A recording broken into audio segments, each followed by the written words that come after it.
ഫോട്ടോഗ്രാഫിൽ ഇന്ന് വടകര ലോക്സഭാ മണ്ഡലത്തിലെ സ്ഥാനാർത്ഥികളാണ് വികസന കാഴ്ചപ്പാടുകൾ പങ്കുവയ്ക്കുന്നത്. യുവത്വത്തിന് കൂടുതൽ അവസരം, അതാണ് ഷാഫി പറമ്പിൽ മുന്നോട്ട് വയ്ക്കുന്നത്. കൃഷിക്കാരുടെ പ്രശ്നത്തിനാണ് പ്രഥമ പരിഗണന എന്ന് LDF സ്ഥാനാർത്ഥി കെ ശൈലജയും കളരിപ്പയറ്റ് യൂണിവേഴ്സിറ്റി ഉൾപ്പെടെ മോഡിഫൈഡ് വടകരയാണ് ലക്ഷ്യമെന്ന് NDA സ്ഥാനാർത്ഥി പ്രഫുൽ കൃഷ്ണയും പറയുന്നു. നമുക്കിപ്പം ഇൻസ്റ്റിറ്റ്യൂഷൻസ് ഇപ്പം എയിംസ് ഉൾപ്പെടെയുള്ള കാര്യങ്ങൾക്ക് വടകരയ്ക്ക് യോഗ്യതയുണ്ട്. ഞാൻ ഇവിടുത്തെ ആൾക്കാരുമായിട്ട് സംസാരിച്ചിരുന്നു. അവരുമായിട്ട് ഇൻട്രാക്ട് ചെയ്യുമ്പോൾ ഇവിടുത്തെ ജനതയുടെ ആവശ്യങ്ങൾ തിരിച്ചറിയാണ്. അപ്പോൾ അതിൽ എയിംസ് ഉൾപ്പെടെ മലബാറിൻ്റെ ഈ സൈഡിലേക്ക് അത് വരുമ്പോൾ ഉണ്ടാകുന്ന അഡ്വാൻറ്റേജ് ഉൾപ്പെടെ ആൾക്കാർ പറയുന്നുണ്ട്. അപ്പോൾ അതിനൊക്കെ ഒത്തിരി സ്കോപ്പും സാധ്യതകളും ഉള്ള ഒരു സ്ഥലവും വളരെ പോപ്പുലേറ്റഡ് ആയിട്ടുള്ള ഒരുപാട് സാധാരണക്കാർ തിങ്ങി വസിക്കുന്ന സ്ഥലമാണ്. സംസ്ഥാനവും കേന്ദ്രവും കൂടെ എടുക്കേണ്ട തീരുമാനങ്ങൾ റിലേറ്റ് ചെയ്തിട്ടാണ്.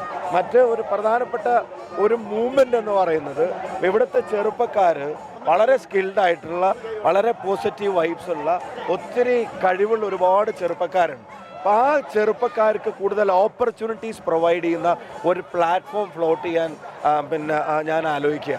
അപ്പോൾ അതിനകത്ത് ഒന്ന് അക്കാഡമിക്കൽ രംഗത്തെ കാര്യങ്ങൾ, മറ്റ് സ്പോർട്സ് ആർട്സ് ഉൾപ്പെടെയുള്ള മേഖലയിൽ മറ്റ് സോഫ്റ്റ് സ്കില്ലും അത്തരം കാര്യങ്ങളിലൊക്കെ അവർക്ക് ഉപയോഗപ്പെടുത്താൻ കഴിയാവുന്ന ഒരുപാട്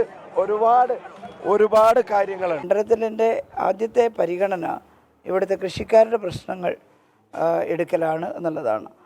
അത് വളരെ എളുപ്പമുള്ള കാര്യമല്ല. ഒന്നാമത് ഈ വന്യമൃഗശല്യം, അതുപോലെ തന്നെ താങ്ങുവില കിട്ടാത്ത അവസ്ഥ, കാർഷിക മേഖലയിൽ വലിയ പ്രയാസമാണ് അനുഭവപ്പെടുന്നത്. കാർഷിക മേഖല തകർന്നാൽ നമ്മുടെ മൊത്തത്തിൽ തകരുമെന്നുള്ളതാണ്. പക്ഷേ കാർഷിക മേഖലയെ വളരെ ശ്രദ്ധിക്കേണ്ടിയിരിക്കുന്നു നമുക്ക്.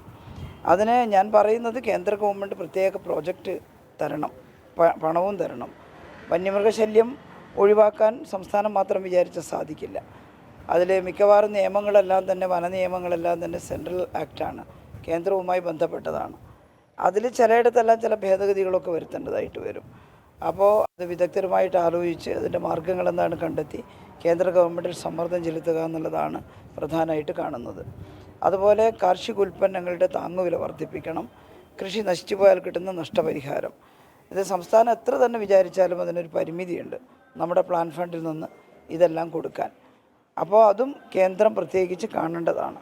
അപ്പോൾ അതെല്ലാം വർദ്ധിപ്പിക്കുന്നതിന് കൃഷിക്കാരുടെ കൂടെ നിന്ന് അവരുടെ ആവശ്യങ്ങൾ ഇന്ത്യൻ പാർലമെൻറ്റിൽ ഉന്നയിക്കുമെന്നുള്ളതാണ് പ്രധാനമായിട്ട് കാണുന്നത്. ഞങ്ങൾ മുന്നോട്ട് വെക്കുന്നത് മോഡിഫൈഡ് വടകരയാണ്. മോഡിഫൈഡ് വടകര എന്ന് പറഞ്ഞാൽ ഈ വടകര അടിമുടി മാറും. ഉന്നത വിദ്യാഭ്യാസ കേന്ദ്രങ്ങൾ വടകരയിലേക്ക് വരും. കളരിപ്പയറ്റിനെക്കുറിച്ച് പഠിക്കാൻ, കളരിപ്പയറ്റിൽ ഗവേഷണം നടത്താൻ വടകരയിലേക്ക് ആളുകൾ ഒഴുകിയെത്തണം. കളരിപ്പയറ്റിന് വേണ്ടി വടകരയിൽ ഒരു യൂണിവേഴ്സിറ്റി ആരംഭിക്കണം. ഞാൻ മീനാക്ഷി കുരിക്കളോട് പറഞ്ഞത് അതാണ്. ഞങ്ങൾ അധികാരത്തിൽ വരുന്ന സമയത്ത് ഞങ്ങൾ ചെയ്യുന്ന ആദ്യത്തെ കാര്യം അതായിരിക്കും. കളരിപ്പയറ്റിന് വടകര കേന്ദ്രമാക്കിക്കൊണ്ട് യൂണിവേഴ്സിറ്റി ആരംഭിക്കും. മറ്റൊന്ന്, വടകരയുടെ കുറ്റ്യാടി തേങ്ങയ്ക്ക് വേണ്ടി അത് മൂല്യവർദ്ധിത ഉൽപ്പന്നങ്ങളാക്കി ലോക വിപണിയിലേക്ക് കയറ്റുമതി ചെയ്യാൻ പറ്റുന്ന തരത്തിലുള്ള വലിയ സംരംഭം, ചെറിയ സംരംഭമല്ല, ഈ വടകരയുടെ മുഖച്ഛായ മാറ്റുന്ന തരത്തിലുള്ള സംരംഭങ്ങൾ. അതുപോലെ തന്നെ വടകരയുടെ റോഡുകൾ മാറണം, ബസ് സ്റ്റാൻഡുകൾ മാറണം, വടകരയുടെ ഹോസ്പിറ്റലുകൾ മാറണം, വടകരയ്ക്ക് ആധുനിക മുഖം കൈവരണം. അതാണ് മോഡിഫൈഡ് വടകര. ആ മോഡിഫൈഡ് വടകരയ്ക്ക് വേണ്ടിയാണ് ഞങ്ങൾ മുന്നോട്ട് പ്രവർത്തിക്കുന്നത്.